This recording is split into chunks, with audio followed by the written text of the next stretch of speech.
Top 10 best villain abilities, everyone. Remember, villains is the dark side. We'll be covering the heroes next month when the Chosen One, Anakin Skywalker, is here. But we're updating the villains list because obviously Count Dooku has been added to the game. Leave a like if you enjoy, everyone, and let me know your favourite villain ability in the comments section. Maybe even rank your full list if you want. We're going to get right into things with the number 10 spots. And we're starting off with a Dooku ability, believe it or not. And that is Exposed Weakness. Wow, I really love this one. Most effective against heroes, so basically you can focus on one enemy in particular. And with lots of different attributes, this basically allows that specific target to be so vulnerable to your attacks. It's most useful against heroes. I can easily take out a hero with this in a few seconds. That's why I love it. Just the individual focus on that one enemy.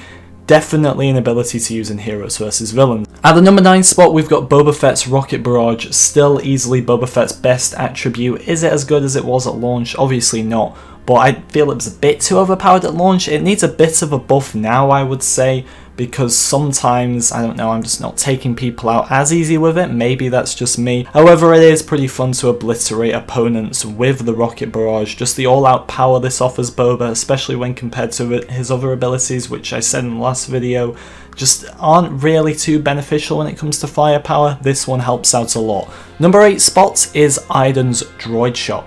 I really like this one, especially the fact that there is a health card that can go along with it, so every time you shock an enemy you can get some health back.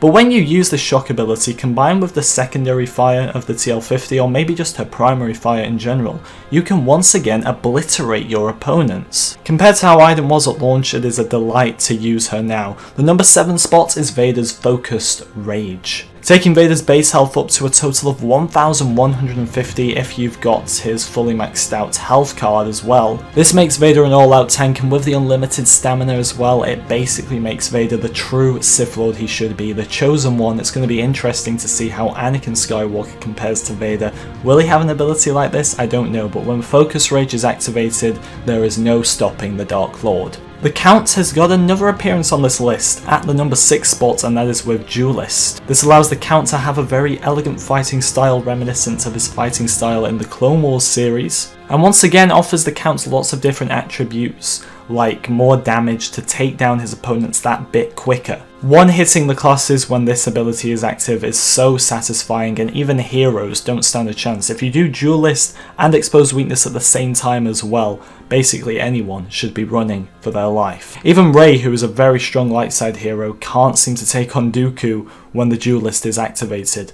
And I had to do it, the number 5 spot, we complete Dooku's abilities here with the Lightning Stun. That's right, the full list. He's the first hero/villain to ever get all 3 abilities featured in one episode. And we're talking about his Lightning Stun. The first ever Lightning Stun ability, or the first ever stun ability that works. That is right, it's not clunky, it doesn't freeze you for a long period of time. You get pushed to the ground and then you can get back up again. But you can one-hit all the classes with this apart from the heavy, obviously, and that is satisfying. I love that, just throwing them to the ground and killing them. You can easily finish off the heavy with one hit after that as well. I appreciate that we've got a stunner here that actually works, actually does what it's supposed to do, and it's very reminiscent of how Dooku throws Anakin to the floor in the movies as well. Maul's Spin Attack is at the number 4 spot as a Darth Maul main. I love this ability. May not have the highest damage output, but I don't feel that's what it's about. The damage is just a bonus. This is about getting across the map quickly.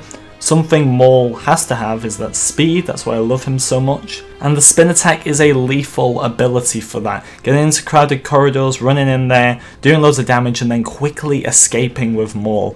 I'd rename this ability the Quick Escape, because that's what I use it most for. The number 3 spot is the lightsaber throw for Darth Vader. It's so satisfying when you get that double hit when you throw it forward and then it comes back and finishes off the enemy.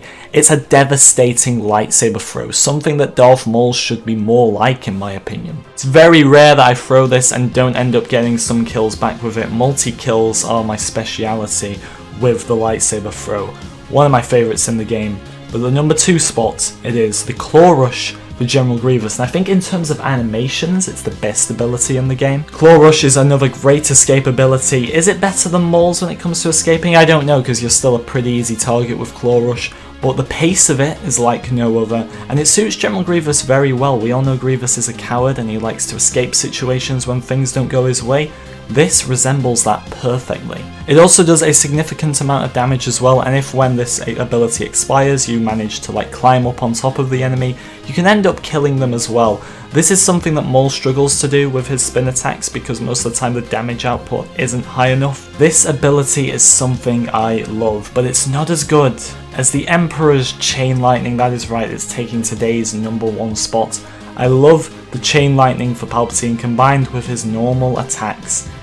It is just incredible, it's insane, and there's no stopping the Emperor. This is how people go on amazing kill streaks with Palpatine, in the hundreds with Palpatine because of this Chain Lightning. It's overpowered, it's hard to balance it with the lightsabers and the blasters in the game.